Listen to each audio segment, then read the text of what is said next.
বাংলাদেশের প্রেক্ষাপটে আমরা অনেক সময় দেখি মসজিদের মেম্বার থেকে যখন আমরা কোরআন এবং সুন্নাহর আলোকে নীতি নৈতিকতার কথা বলার চেষ্টা করি, অনেক সময় আমরা মেম্বার থেকে স্বাধীনভাবে কথা বলতে পারি না। এই ব্যাপারে মাননীয় প্রধানমন্ত্রী আপনার দৃষ্টি আকর্ষণ করতে চাই।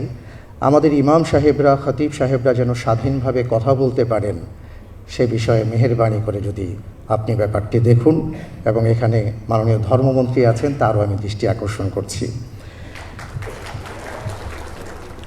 আরেকটি বিষয় বলে আমি আমার আলোচনার ইতি টানতে চাই, সেটি হলো আলহামদুলিল্লাহ আমাদের মসজিদ কেবল 5 ওয়াক্ত নামাজের জন্য নয়, মসজিদ হলো একটা জীবন্ত মসজিদ।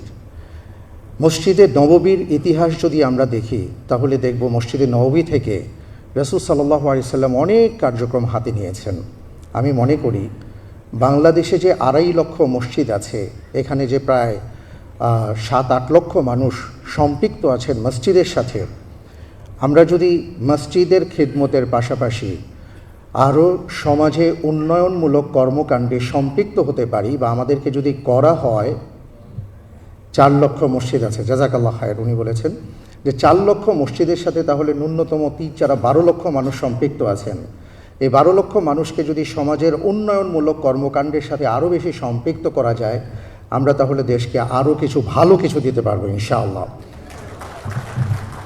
আপনাকে আবারও ধন্যবাদ এবং আমাকে কথা বলার সুযোগ করে দেওয়ার জন্য জাযাকুমুল্লাহ খায়ের। আসসালামু আলাইকুম ওয়া রাহমাতুল্লাহি ওয়া বারাকাতুহু।